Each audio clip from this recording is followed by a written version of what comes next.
Ramadan is a time for fasting. As human beings, we are a people who, wherever we go, we carry around a belly. The month of Ramadan reminds us, though, that whilst we have this relationship with food, everybody needs to eat, we also have a need to moderate how much we eat and what we eat.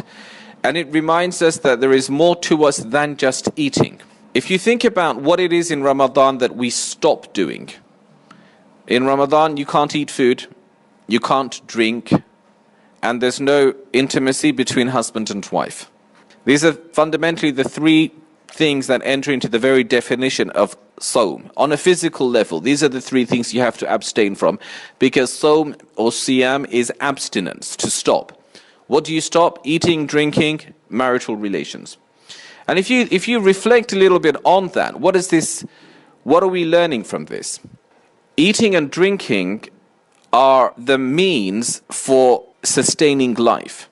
So food and drink sustain life.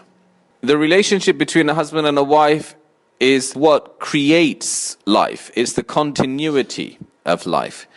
In the month of Ramadan, everything that our physical life depends on, or its continuity depends on, is put on hold for a little while, so that we can connect to a reality, which is, yes, we are physical beings and we're feeling the pangs of hunger when we stop eating. We're feeling thirst, our mouths are dry when it's been a long time, and you can feel the difference. So we're becoming very keenly aware of our physical limitations, but we're also realizing we are so much more than just our physical selves.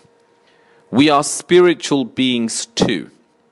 In fact, we're not just spiritual beings too. We are spiritual beings before we are physical beings. Our physicality begins in the womb of the mother. But Allah Azza wa Jall's relationship with the human being predates that by a long time. Allah says, هَلْ أَتَى عَلَى الْإِنسَانِ حِينٌ مِّنَ الدَّهْرِ لَمْ يَكُنْ شَيْئًا مَذْكُورًا. Did there not come over you, the human being, a vast expanse of time when you were not a thing that could be mentioned? Physically, you were zilch. Nothing, zero, no existence. Physically, you see, an atom can be called an atom because it exists. But you had an existence that predated your physicality. And Allah is making reference to that. Was there not a vast expanse of time before you took on your physical form when you could not be given a name? And in reference to this period of time, He says, وَإِذْ أَخَذَ رَبُّكَ مِنْ بَنِي آدَمَ مِنْ ظُهُورِهِمْ ذُرِّيَّتَهُمْ وَأَشْهَدَهُمْ عَلَىٰ أَنفُسِهِمْ أَلَسْتُ بِرَبِّكُمْ.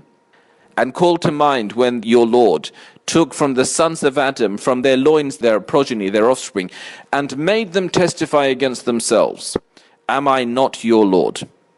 قَالُوا بَلَى شَهِدْنَا. And they all replied in unison, together, indeed you are, we testify. So this is a covenant that Allah took from us before we had physical bodies. And a time will come, of course, when we're laid to rest.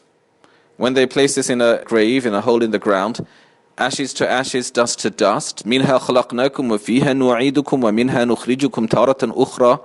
From it we created you, to it we return you, from it you will be called, we will call you forth another time. And it's to realize that we are essentially spiritual before we are physical, that we have the month of fasting. That we have this time out, a break from, just during daylight hours, from everything that our physical lives depend on, to realize we need to feed our spiritual souls.